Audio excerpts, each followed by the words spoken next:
The hum of the hotel air conditioner was the only sound in my Seattle room that night. I had just kicked off my heels and collapsed against the stiff pillows, body still buzzing from a 12-hour day of presentations. The digital clock on the nightstand glowed 11:47 p.m., daring me to close my laptop and sleep. That was when Ethan's name popped up on my screen. My husband. Even in my bone-deep exhaustion, my heart jumped. 3 days away from Austin felt like forever. I smoothed my blouse instinctively, the way you do when you know someone you love is about to see your face. "Hey, stranger," he said when the video connected. His familiar grin filled the frame, messy hair and all. The sight of him should have eased the knot in my chest, and for a second, it did. "How's Seattle?" Ethan asked.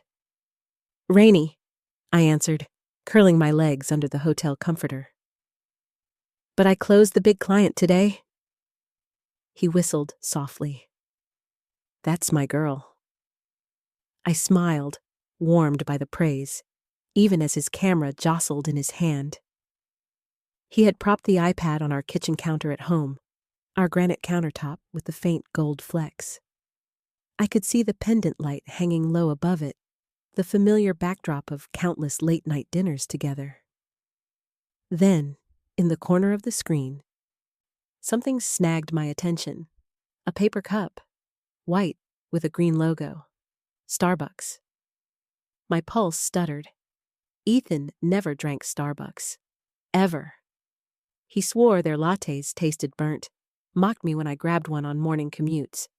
Yet there it was, a grand cup front and center, a black Sharpie scrawl across the side. The name written there wasn't mine. I squinted before I realized I was leaning so close to the laptop camera, my own face filled his screen. I forced myself to lean back. My voice was steady when I asked, "Late night coffee?" Ethan glanced down, too quick. Then he slid the cup out of frame with a casual swipe. "Oh, yeah." "Needed a pick-me-up. Long day." "Long day, sure." But he didn't just move the cup. He moved it like it mattered, like he didn't want me to read what was scribbled on the side. I knew that handwriting wasn't his. My stomach went cold, but I kept my tone light. "That desperate for caffeine, huh? Thought you hated their roast." "Guess I'm softening in my old age," he joked, running a hand through his hair, a nervous tic I'd seen 100 times. That's when I realized he wasn't just tired, he was distracted. His eyes kept darting past the camera as if someone else was in the room. I bit down on the inside of my cheek to keep my face calm. 8 years of marriage had taught me one truth. Accusations with no proof only made him defensive. If I wanted the truth, I needed to play the long game. So I smiled. I asked about his parents. I told him about the endless PowerPoint decks I'd survived. On the surface, it was a normal check-in between husband and wife. But inside, my mind was racing, replaying that single image of the cup. Not just a cup, a signature, a presence. Someone had been in my kitchen, at my counter, sipping a drink with their name on it. When Ethan finally signed off, I stared at the blank screen, my reflection ghostly in the dark glass. Behind my own eyes, I could already see the path forming. Sleep wasn't coming. Instead, I opened a new browser tab. With steady fingers, I changed my flight. No longer Thursday evening. Now the earliest departure, 6:05 a.m. tomorrow. I would land back in Austin before noon. And if Ethan thought I was gone until the end of the week, well, that would be my advantage. I reached for my phone next, thumb hovering over the familiar contact. Linda Clark, my mother-in-law, Ethan's mom, my ally. Whether she realized it yet or not, she answered on the second ring, her warm Texas drawl pouring through the line. "Marissa, honey? Everything all right?" I forced brightness into my voice. "All good," Just wanted to surprise Ethan tomorrow. Thought maybe you and George might help me pull it off." There was a beat of silence, then delighted laughter.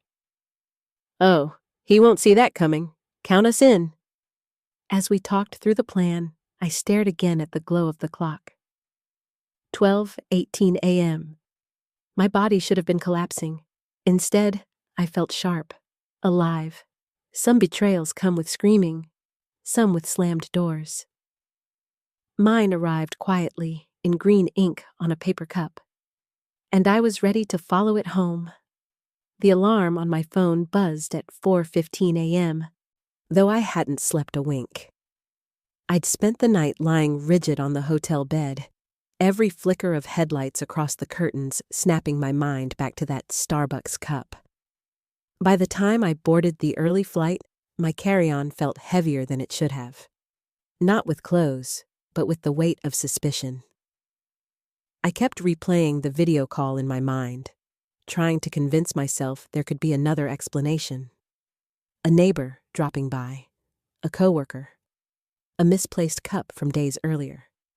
But the handwriting, the sharp curves of the letters. I knew it wasn't Ethan's, and he had moved it like it mattered.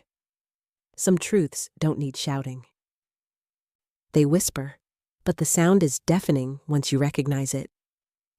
When the plane touched down in Austin just before noon, I didn't text Ethan like I usually did. Instead, I pulled out my phone and typed, "Landed. Everything on schedule." The lie slid out smoothly. Linda and George were already in on the plan. They thought this was going to be a sweet family surprise for their son. They didn't know they were stepping onto a stage where betrayal was about to be revealed under fluorescent kitchen lights. At baggage claim, I caught sight of other travelers hugging spouses, kids running into arms. It hit me then, whatever waited at home, my return wouldn't come with joyful embraces. My reunion would be strategy, a chess move. I'd always thought of myself as a straightforward person. Say what you mean what you say. But right then, secrecy was survival. I took a cab to Linda and George's house, not mine. Their suburban street was postcard perfect. Brick homes, American flags fluttering, kids' bikes tipped over on lawns. Normalcy, everywhere. I clung to the sight like it could keep me steady. Linda answered the door in her signature floral blouse, her silver hair swept into a neat bun. She pulled me into a hug before I could say a word. The smell of gardenia clung to her, the same as the perfume she wore at my wedding. "Oh, Marissa, it's so good to see you," she said, cupping my face. Her warmth nearly undid me, nearly. George appeared behind her, tall and steady as ever, his deep voice carrying authority, even in casual conversation. "Flight treat you okay?" I nodded. "Early, but fine. Thanks for helping me with this." Linda's eyes sparkled with mischief. "Ethan's not going to know what hit him." If only she knew. We sat in their kitchen, steaming mugs of coffee between us, as we planned how to surprise him. Linda wanted to bring a pie. George suggested capturing his reaction on video. They were so genuinely excited, so blissfully unaware of the undercurrent, that my chest tightened. These were the parents I never really had. Steadfast, supportive, invested. And here I was about to shatter their world too. Isolation has many shapes. Mine, in that moment, was sitting at a table with two people who loved me like their own daughter, smiling as if I wasn't about to detonate their son's marriage right in front of them. That night in the guest room at their house, I stared at the ceiling fan spinning slowly above me. My phone buzzed with a text from Ethan. "Ethan. Miss you? Can't wait till Thursday. House feels empty without you." My thumb hovered over the keyboard. What did one even reply to that? That the house wasn't empty? Not really? That maybe he wasn't missing me at all, but someone else? I set the phone face down. No reply. Instead, I let my mind wander through every detail that had seemed off lately. Ethan working late from the office upstairs, but emerging with his hair freshly washed. His sudden interest in jogging, though he'd never run more than a block in his life. The uptick in him volunteering to grab groceries alone. Individually, nothing damning. Together, a pattern I couldn't ignore. Still, I felt suspended between worlds. The one where Ethan was simply tired and forgetful, and the one where he was a liar. Both realities existed in my head, warring until one would crush the other. Morning came too soon. Linda chirped cheerfully as she fried eggs, completely oblivious. George reminded me to keep the car quiet when we pulled into our driveway later. They were partners in my play, but they didn't know the script. And me? I was both actor and director, masking the hollow space in my chest with practiced calm. I caught my reflection in their hallway mirror before we left. I looked composed, maybe even confident. Inside, I felt like glass, clear, fragile, ready to shatter at the first crack. When we climbed into George's truck, Linda balanced the pie carefully in her lap. She was humming, of all things. A tune from church. Something about light and truth. The irony almost made me laugh. Almost. As we turned onto my street, the familiar row of townhouses came into view. My chest tightened with every passing mailbox. My home, my kitchen, my husband, and maybe someone else's cup still sitting on the counter. The isolation sharpened as the truck slowed. This wasn't just about Ethan. It was about me, about whether I would let myself stay blind, or whether I would face the truth head on. The truth was coming, whether I was ready or not. The truck rolled to a stop in front of my townhouse, the beige siding glowing faintly in the Texas sun. My heart thudded so hard I worried Linda might hear it. "All right," George said, putting the truck in park. "You've got the key, right?" I held up the familiar silver fob. My hand looked steady, though my pulse was anything but. Linda adjusted the pie tin in her lap. "We'll let you go first, then follow right behind. He'll be so shocked." If only she knew. We climbed out. The street was quiet, just the faint sound of lawn sprinklers ticking somewhere nearby. A UPS truck rumbled past at the far corner. Otherwise, suburbia was serene, oblivious to the storm brewing behind one particular door. I fit the key into the lock. The tumblers clicked smoothly. Ethan's obsession with oiling every hinge and lock meant silence met me instead of squeaks. That detail made me ache. He'd always prided himself on maintenance, on order. Funny how meticulous people can be with door hinges and careless with vows. I pushed the door open. The familiar scent of lemon cleaner hit me first, then the faint undertone of Ethan's cologne lingering in the air. My pulse roared in my ears. The entryway was empty. The kitchen counter gleamed under pendant lights, and there, shoved half behind the fruit bowl, sat another Starbucks cup. This one didn't even try to hide. Linda let out a soft laugh behind me. "Looks like he's picked up your coffee habit while you've been gone." Her innocence pierced me sharper than the sight of the cup itself. I forced a smile and stepped inside. "Ethan?" I called, my voice almost normal. From upstairs, water was running. The shower. Every nerve in my body screamed with certainty. But certainty wasn't evidence. Not yet. I set my suitcase quietly against the wall and pulled out my phone, pretending to ready the camera for our surprise. My hand trembled only slightly. "Let's catch him on film," I told Linda and George. They chuckled softly, whispering conspiratorially, as if we were sneaking in for a birthday prank. My chest tightened. The sound of water cut off upstairs. Silence stretched. Then footsteps. 2 sets, muffled but distinct. I felt something inside me settle, oddly calm. This was the moment. But even calm requires proof, and proof requires witnesses. I gestured for Linda and George to follow me up the stairs. Their faces were lit with anticipation, unaware that the script was about to twist in a way they couldn't have imagined. As we reached the landing, I spotted Ethan's wallet and keys on the console table. Beside them sat a tote bag. Not mine.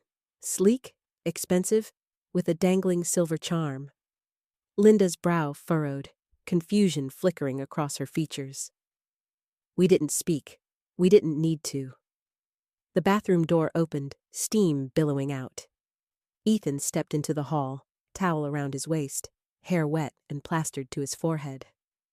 Behind him, laughter, light, feminine, cutting through the tension like glass breaking. The kind of laughter that doesn't belong to a wife returning home early. I kept my phone steady, lens capturing everything. Ethan froze mid-step when he saw us, his face drained of color.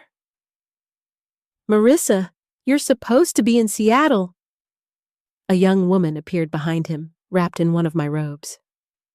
"My robe," she gasped, clutching the fabric tighter. The silence that followed was heavy, suffocating. Only the faint tick of the hallway clock filled the air. Linda's hand flew to her mouth. George's jaw tightened, the muscle there twitching. I didn't cry. I didn't scream. Instead, I asked softly, "Who is she?" The woman stammered. I should go." Ethan spun, blocking her. "Wait. Julia!" The name slipped out before he could stop it. Julia, a name to attach to the Starbucks cup, the laughter, the robe. I lowered my phone, proof already secured. "Don't bother explaining," I said. My voice sounded foreign, colder than I'd ever heard it. "You've already done enough." Linda's voice cracked, sharp and raw. "Ethan Clark, what on earth have you done?" He stammered, reaching for excuses, but they tangled in his throat. George stepped forward, his tone granite. "Get dressed. Now." The weight of their disappointment filled the hallway like smoke. Ethan looked small against it. Scrambling to maintain control, but failing with every flinch of his parents' faces. Julia darted back into the bathroom, gathering her things. I caught a glimpse of a bright red phone case in her pile. The final confirmation. When she fled down the stairs, the front door slamming behind her, I turned to Ethan. "You'll want to follow her?" I said quietly. "You won't be sleeping here tonight." His mouth opened, closed. He looked at his parents as if for rescue, but their faces were stone. And in that moment, something inside me crystallized. I had the evidence. I had the witnesses. I had the truth. Now, all that remained was to use it. That night, after Ethan had left with a duffel bag half-zipped, muttering apologies no one wanted to hear, I sat at the kitchen counter with Linda and George. The pie sat untouched. George poured us each a glass of water, his hands steady, though his eyes looked haunted. "I raised him better than this," he murmured. Linda took my hand across the counter, her grip firm. "Marissa, you're not alone. Whatever happens now, you have us." Her words landed like an anchor in a storm. For the first time since that Starbucks cup appeared on my laptop screen, I felt my resolve solidify. I wasn't going to crumble. I wasn't going to beg or plead. I was going to build my escape with precision. After they left, I sat alone in the dim kitchen. My phone buzzed with Ethan's messages. "Please, let's talk. Please don't give up on us. Please, Marissa." I deleted them all. Then I opened my laptop and began a different kind of search. Locksmiths, attorneys, account logins. Practical steps, one after another. Every keystroke was a thread cut free. Every click a step away from betrayal. Quiet resolve. That's what it felt like. Not fire, not fury. Just the sharp, steady certainty that I would not live blind anymore. By the time dawn lightened the edges of the blinds, I had a list written in my notebook. Call locksmith. Freeze joint accounts. Book appointment with divorce attorney. Change passwords. Gather financial records. Each item was a rung on the ladder out of this pit, and I intended to climb every single one. The next morning, sunlight poured into the kitchen, illuminating the pie still sitting on the counter, untouched.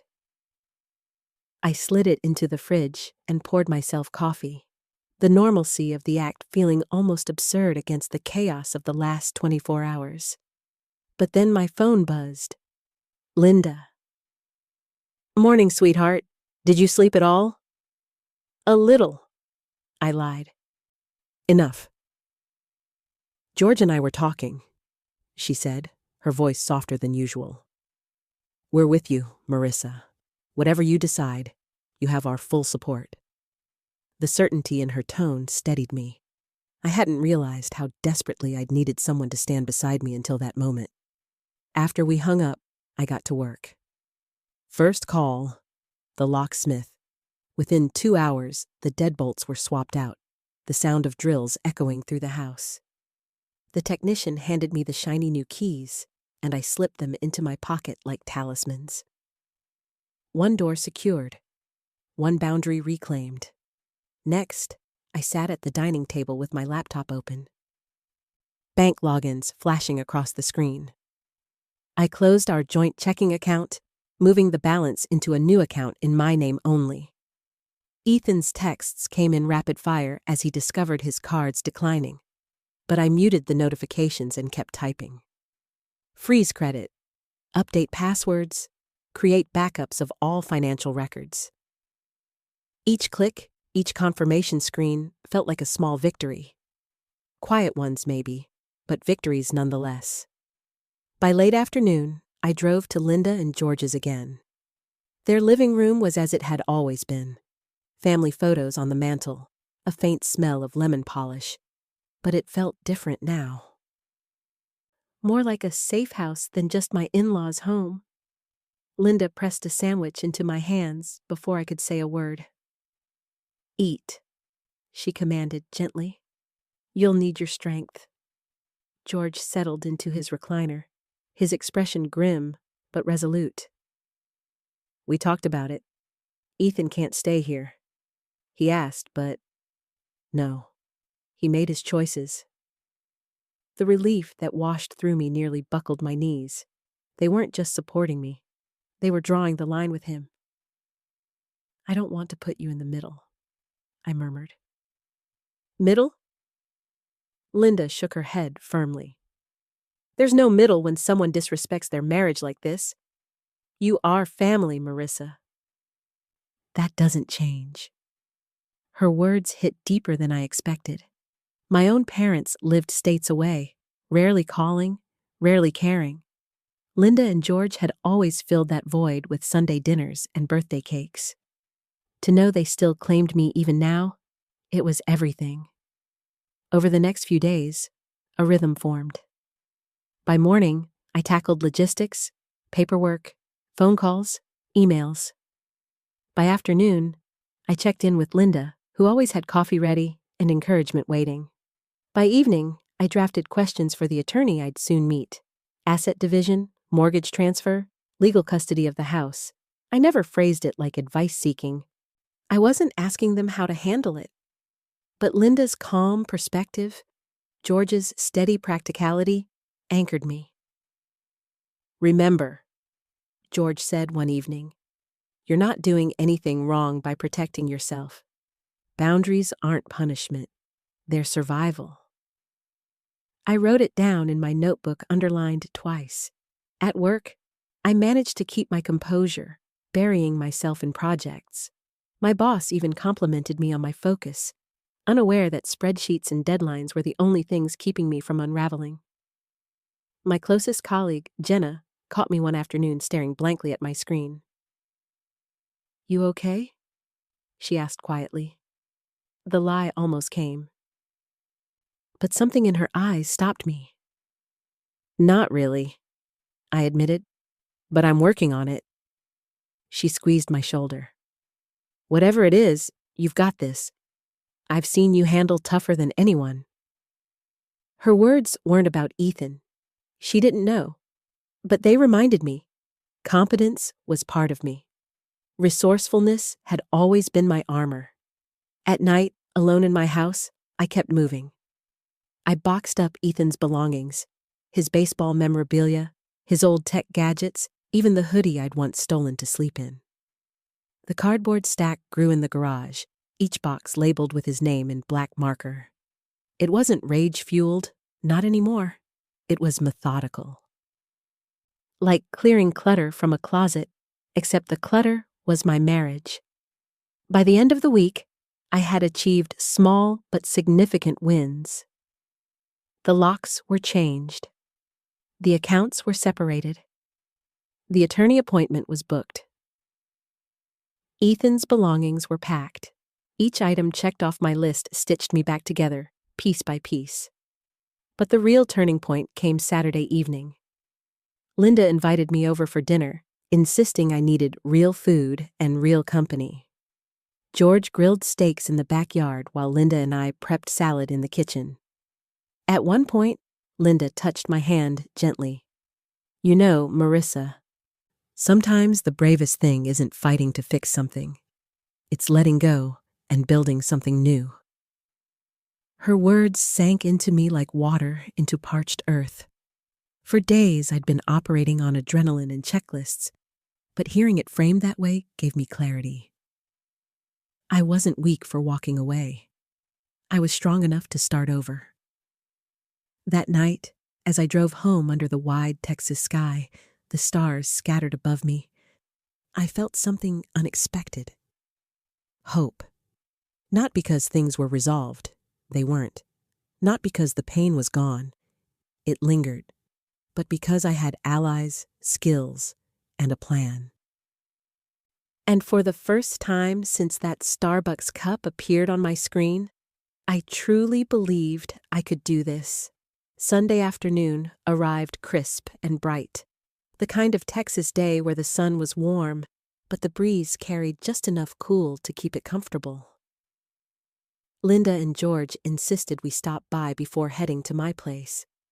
They wanted to check on Ethan together, their voices full of parental obligation, even as their eyes stayed hard. I agreed. A part of me wanted them there, not just as allies, but as witnesses. We pulled into the driveway in George's truck. My stomach coiled tighter with each step up the front walk. I fit the new key into the lock, the faint metallic click loud in the silence. "Ready?" Linda whispered, clutching a grocery bag with a pie she'd baked, still believing, or maybe choosing to believe, this could be just another family meal. I nodded and pushed the door open. Inside, laughter drifted from the kitchen. Not Ethan's alone. Higher, lighter, undeniably feminine. Linda froze, her face pale. George's jaw set, his broad shoulders stiffening. We stepped into the kitchen and the scene crystallized. Ethan stood at the counter, slicing limes for drinks.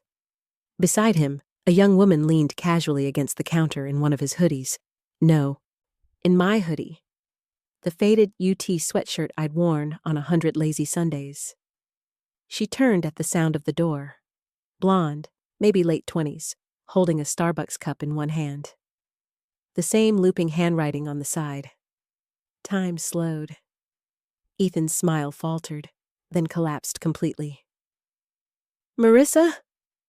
His voice cracked, sharp with panic. What are you doing here?" I didn't answer. I didn't need to. Linda gasped, dropping the grocery bag onto the counter with a thud. The pie tipped sideways, forgotten. The girl straightened, eyes wide. "Ethan, you said—" She stopped, realizing she'd already said too much. Julia, just give us a second, Ethan stammered, fumbling. The name again. Julia. The woman behind the Starbucks cups. The laughter through the walls. The shadow I had felt creeping into my marriage long before I admitted it. I kept my tone even, steel beneath calm. No need for introductions. We've already met, in a way. Julia flushed, guilt and confusion flickering across her face. She set the cup down with trembling hands. Linda stepped forward, voice trembling but fierce. Ethan Clark, is this what you've been doing while your wife's been out working to build a life with you? Ethan's face twisted, shame and anger warring. It's not what it looks like. Don't, George cut in, his voice like thunder. Don't insult our intelligence with that line. For the first time in 8 years, Ethan looked like a boy caught red-handed, not the confident man I'd married. He opened his mouth, then closed it, words failing him. Julia reached for her bag. I should go, she whispered, her voice cracking. You should, I agreed softly. And take the sweatshirt with you. It doesn't belong here anymore.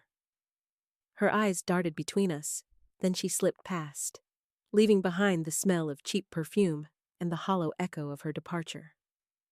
Silence descended. Ethan raked a hand through his hair, his old, nervous habit. Marissa, please, it's not serious. It's just... I lifted a hand, stopping him. Don't bother. You've already said enough. And that was the moment the balance shifted. Because for the first time since suspicion crawled into my chest, I realized I wasn't the one scrambling. He was. I wasn't begging for clarity. He was begging for absolution. The power wasn't his anymore. It was mine. Linda moved to my side, her hand warm on my arm. You don't deserve this, Marissa. You deserve better than a son who'd betray you under his own roof. Ethan's head snapped toward her. Mom! But George's voice cut him down. Don't you dare! Don't you dare drag your mother into this! You did this! You alone!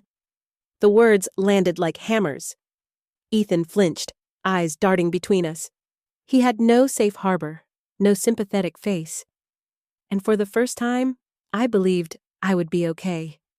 Because he wasn't in control anymore. I was. That night, after Julia was gone and Ethan had stormed out muttering half-formed excuses, I sat alone at the kitchen table. The overhead light buzzed faintly, casting long shadows across the hardwood floor. My notebook lay open in front of me, a pen resting across the page like a compass needle. The list I'd written days earlier stared back at me. Call locksmith, close joint accounts, gather records, attorney appointment. There was satisfaction in the check marks, but there was still a mountain to climb. The first step came Monday morning. At 8 sharp, I called my HR office. I explained I needed a few days of personal leave. No details, just enough to clear my calendar. My boss didn't press, thank God for that. She only said, take care of what you need to. We've got your projects covered. By 9, I was standing in line at the Travis County Clerk's office, file folder clutched tight, birth certificates, marriage license, tax returns, every document I could gather on short notice. My stomach churned as the security guard scanned my bag. This was happening. In the waiting area, I watched other women sit with folders like mine. Some looked angry, others hollow. A quiet solidarity formed in my chest. We were all carrying pieces of broken vows in manila envelopes. When my name was called, I followed the clerk into a small office. She explained the process in a practiced, almost bored tone. File for divorce, wait for the court date, temporary orders for property and finances. It sounded clinical, procedural, but every word landed heavy. I left with a packet of forms and a referral list for local attorneys. By noon, I had already scheduled a consultation with a woman named Sarah Jennings, recommended by 3 different people online. That afternoon, I drove to Linda and George's house again. The smell of barbecue hit me before I even stepped inside. George was at the grill, apron on, tongs in hand, like a general preparing for battle. "You look tired," Linda said, ushering me to the kitchen table. She poured me sweet tea before I could ask. "I've been filing paperwork all morning," I admitted, dropping the folder onto the table. Her eyes softened. "It's the hardest part, those first steps. But once you take them, you start to breathe again." I flipped through the packet, pages filled with the legal jargon. It feels like my whole life is reduced to forms and signatures. George stepped in from the patio, laying a plate of brisket on the table. "Paper's just paper. What matters is what comes after." That night, back at my house, I sat surrounded by Ethan's boxed belongings. The garage looked like a warehouse of memories I didn't want. College hoodies, his record player, the framed photo from our honeymoon in Cabo. I sealed each box with tape, the ripping sound sharp in the still air. Tomorrow, I'd deliver them to his office. Clean break. No second confrontation. My phone buzzed again and again, Ethan's number flashing across the screen. I hit block without hesitation. The silence that followed felt like a blessing. The next morning, I sat across from Sarah Jennings in her downtown office.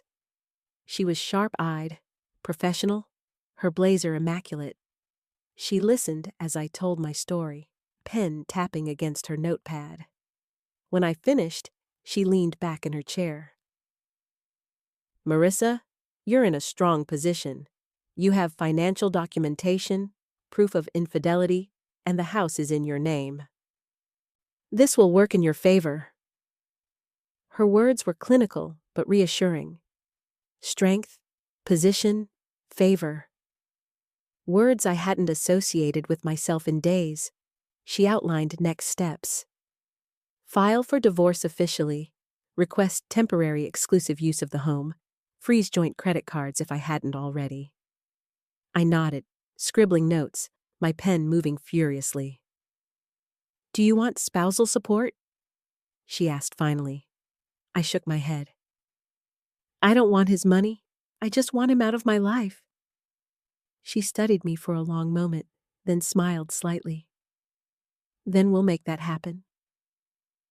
Walking out of her office, sunlight blazed off the glass towers downtown. I paused on the sidewalk, my reflection staring back at me in the windows. I didn't look like someone falling apart. I looked like someone putting pieces back together. That afternoon, the locksmith returned to install a new security system: keypad, cameras, motion sensors. As he worked, I packed the last of Ethan's clothes into a suitcase and set it by the door. When he showed up later that evening, pounding on the door, I didn't open it. Instead, I spoke through the security camera's microphone. "Your things are packed. Pick them up tomorrow during daylight hours.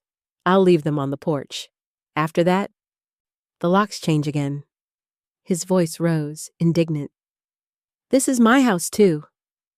I pressed the button to end the call, the video feed flicking back to my empty porch. His voice didn't matter anymore.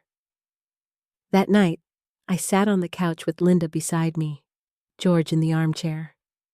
We watched some detective drama, the kind with neatly wrapped endings, but I barely followed the plot. What mattered was the weight of Linda's hand resting on mine, the quiet solidarity of not being alone. When the credits rolled, George muted the TV. "Marissa, listen. You've got a long road ahead, but you're not walking it by yourself. Not while we're here." My throat tightened.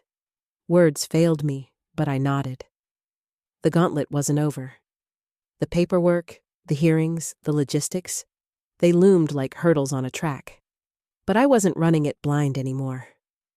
I had allies. I had a plan.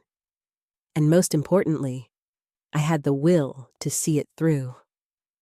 By the end of that week, I thought I'd bought myself peace. The boxes were gone, the locks were new, and Ethan's number was blocked. My days became a blur of logistics, lawyers, HR forms, bill pay transfers. Nights were quieter, the silence a strange mix of comfort and ache. But on Saturday morning, as I carried groceries in from the car, I found him waiting on the porch. He looked nothing like the polished husband who used to charm coworkers at company picnics.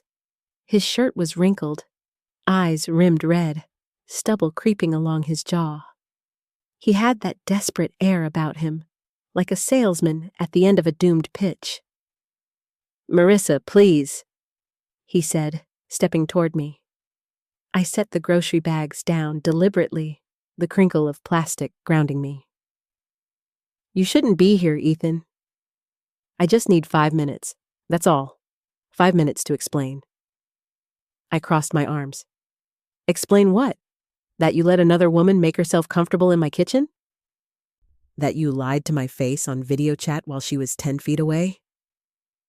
He winced, running a hand through his hair, the tick that used to make me smile, now only a tell.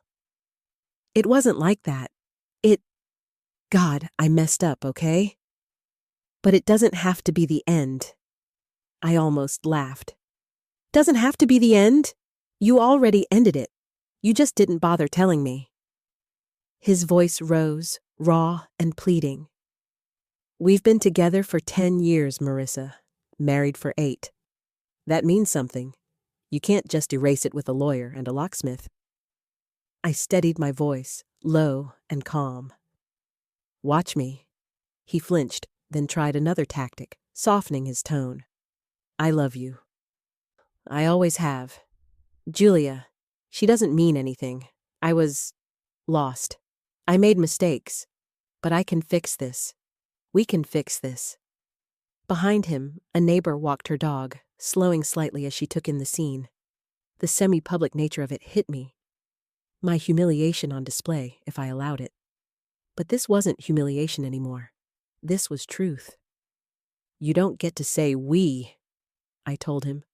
"Not anymore. There's no we. Just me." He spread his hands, desperation dripping from every gesture. "So that's it? You're just throwing away everything we built?" My anger flared, clean and hot. "Don't you dare put this on me. I didn't throw anything away. You did. Every time you invited her in, every time you lied. You're the one who torched this, Ethan." For a second, his mask slipped. Frustration surged through his features, sharp and ugly.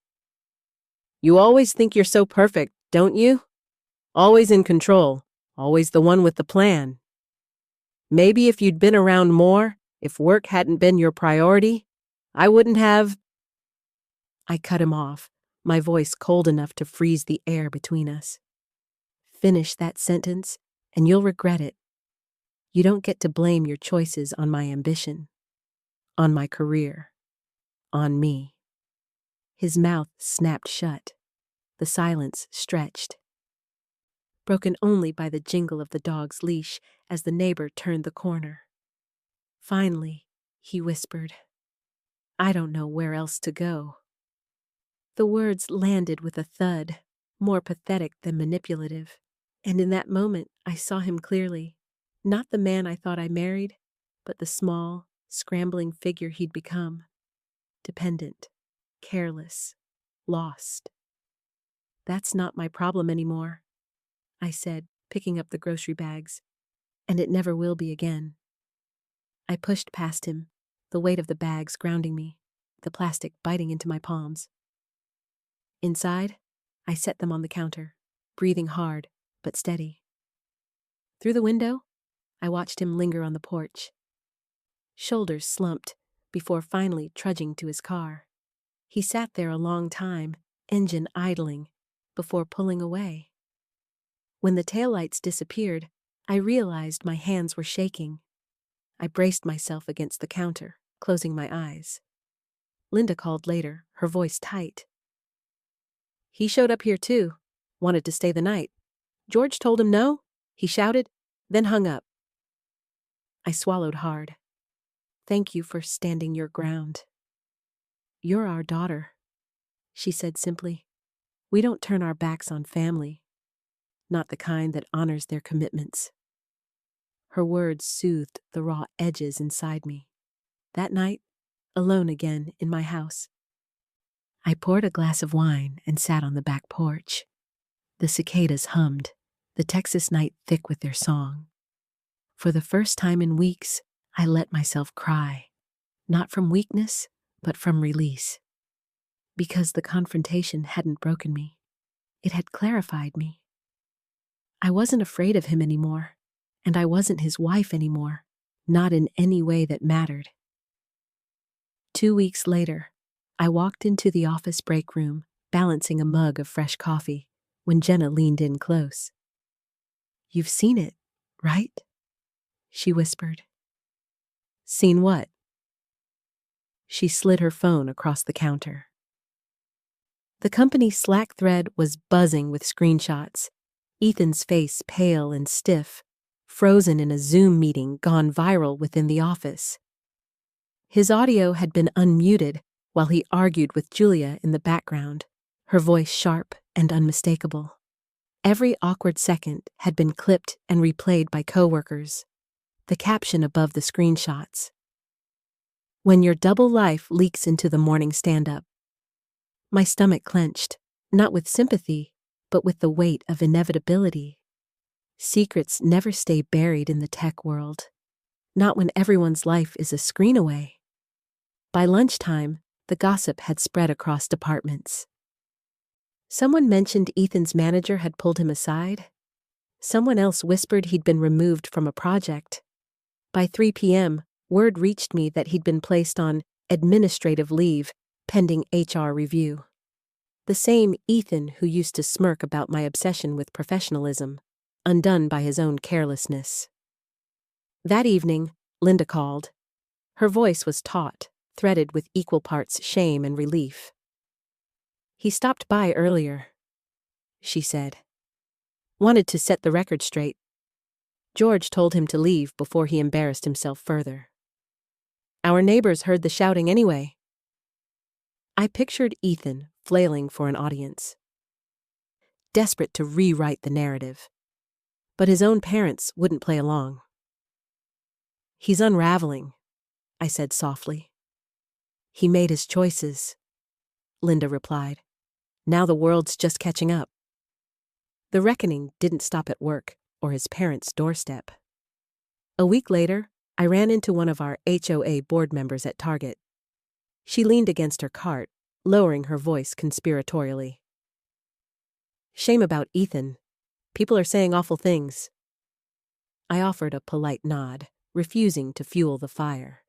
But inside, I felt the shift. For years, Ethan had been the charming neighbor, the guy who lent out his tools and organized summer barbecues. Now whispers trailed him like smoke. It wasn't vengeance, not really. I hadn't lifted a finger. But watching the truth ripple outward, watching his carefully curated image collapse under the weight of reality, brought a strange sense of closure. I hadn't needed to destroy him. He'd done that himself. At work, my own trajectory bent in the opposite direction. My manager called me into her office with news. I'd been promoted to senior project lead. The Henderson account I'd closed in Seattle was thriving, and leadership wanted me at the helm. "Your focus under pressure has been impressive," she said. I almost laughed at the irony. Focus under pressure. If only she knew. The night after I signed the promotion papers, I drove to Linda and George's for dinner. Their dining table was set neatly, roast chicken steaming in the center. For the first time since the Starbucks cup had appeared on my laptop screen, I felt a genuine appetite. Halfway through the meal, George lifted his glass. "To Marissa," he said simply, "for walking through fire and coming out stronger." Linda's eyes shone as she clinked her glass against mine. "To new beginnings." The words landed deep, because that's what this reckoning really was, not his, but mine. A turning point where I stopped seeing myself as collateral damage and started seeing myself as the author of what came next. When I drove home later that night, the streetlights glowed softly over the quiet cul-de-sac. For once, I didn't scan for Ethan's car, didn't tense at shadows. His collapse was his own story now. And mine? Mine was just beginning. Summer crept into Austin with its familiar weight, cicadas thrumming in the trees, the air thick enough to drink. By then, Ethan had moved out permanently, though I couldn't have told you where he landed. Rumors floated an extended stay motel off I-35, crashing on a coworker's couch, maybe even following Julia to Houston. But none of it mattered. His orbit no longer touched mine. The house, once a battlefield of memories, became a canvas. I repainted the walls in warm neutrals, tore out the heavy drapes Ethan loved, and let the Texas sunlight flood in. I replaced the dining table with one I picked myself, oak, sturdy, built for laughter instead of tension. Each weekend, I tackled another project, planting herbs on the patio, framing my own travel photos, donating the furniture that felt too stained with our past. The biggest change came in the master bedroom. I stripped it bare, down to the mattress. Gone were the sheets we'd shared, the pillows molded by his weight. I bought a new set, crisp white, soft to the touch. For the first time in years, I slid into bed and felt peace instead of ache. Work became both anchor and launch pad. My promotion brought longer hours, but they weren't heavy hours. They were mine. I led teams with a confidence I didn't know I had. In meetings, I stopped second-guessing myself, stopped glancing at my phone for Ethan's texts. The freedom tasted sharp, like citrus, bracing, and clean. 3 months into the separation, Linda called with a gentle insistence. "You need a change of scenery," she said. "Not just new paint on the walls, something bigger. George and I want to help." I laughed. "Help how? I can't exactly take off on a whim." "Yes, you can," she countered. "You've been dreaming about Portugal since before you married Ethan. You told me once you wanted to walk the streets of Lisbon, eat pastéis de nata for breakfast. Do it now. Don't wait for permission from anyone." A week later, I held an envelope in my hands. Inside, a travel voucher, tucked between a handwritten note. "Go find yourself again. We'll be here when you get back." Tears blurred the words. By October, I was on a plane bound for Lisbon. For the first time, I traveled not as someone's wife, not as part of a couple, but as myself. I wandered cobblestone alleys, listened to fado singers in dim taverns, and let the salty Atlantic wind whip my hair on the cliffs of Cascais. In Madrid, I wrote in a journal each night, filling pages with thoughts that had no space to breathe back home. In Barcelona, I stood in front of the Sagrada Familia and felt both small and infinite. For years, I had compromised on destinations, agreeing to Ethan's all-inclusive resorts and lazy beaches. Now, every step was my own choice, and it was intoxicating. When I returned to Austin 6 weeks later, tan lines fading and suitcase stuffed with trinkets, the house no longer felt like a museum of my marriage. It felt like a launch pad. But rebirth wasn't just about me. One rainy December evening, I found myself staring at the adoption agency's website, cursor hovering over the Request Information button. Ethan had always waved off the idea of kids. Too expensive, bad timing, maybe later. But I'd always known I wanted to be a mother. Not someday. Not when it was convenient. Just period. By January, I was knee-deep in paperwork. Background checks, home studies, interviews. The process was grueling, but each form felt like a promise, each meeting a step closer to the life I wanted. Linda and George stood beside me at every turn. They came to inspections, vouched for my stability, filled my fridge with casseroles when the paperwork drained me. They never once let me feel like I was doing it alone.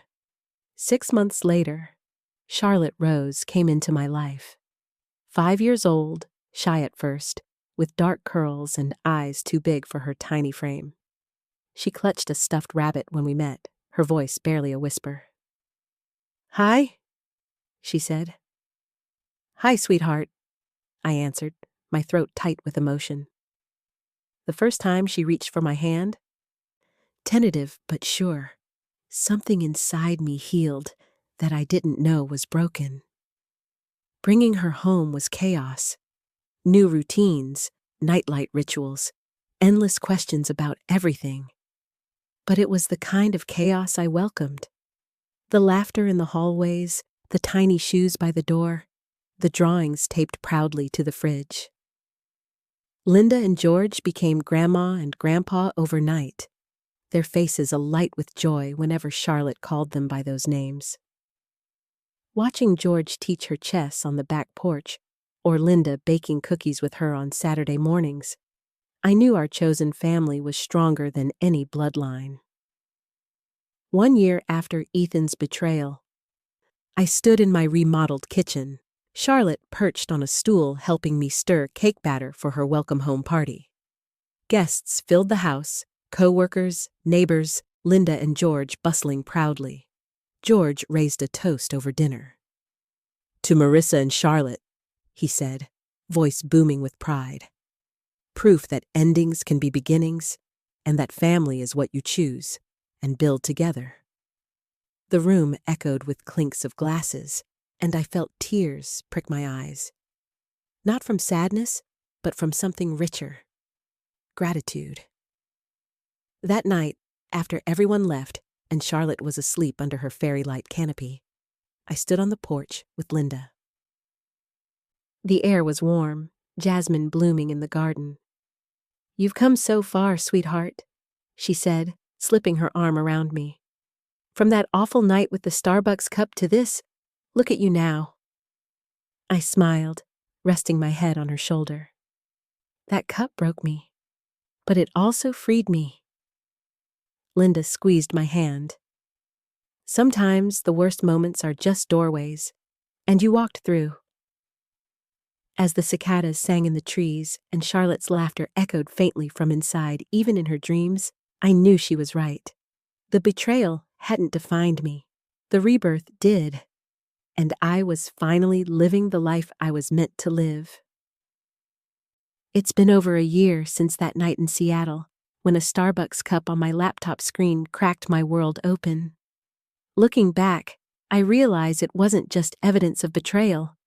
It was an invitation to step out of a life built on lies and into one I could truly call my own. Now, when I walk through my home, I see light instead of shadows. I hear Charlotte's laughter in the hallways, smell Linda's casseroles warming in the oven, feel George's steady presence when he fixes things in the yard. My family didn't shrink when my marriage ended. It grew, reshaped into something stronger, truer. Sometimes, rebirth doesn't come with fireworks. It comes in small choices. Changing a lock, signing a form, booking a flight, opening your heart to someone new. And sometimes, justice isn't about punishment. It's about reclaiming your peace. So, if you're watching this, let me ask you, what do you think? When someone betrays trust that deeply, is forgiveness ever possible? Or is walking away the only path to healing? I'd love to hear your thoughts in the comments. If this story resonated with you, don't forget to like the video, subscribe to the channel, and tap the bell so you don't miss the next story. Thank you for keeping me company tonight.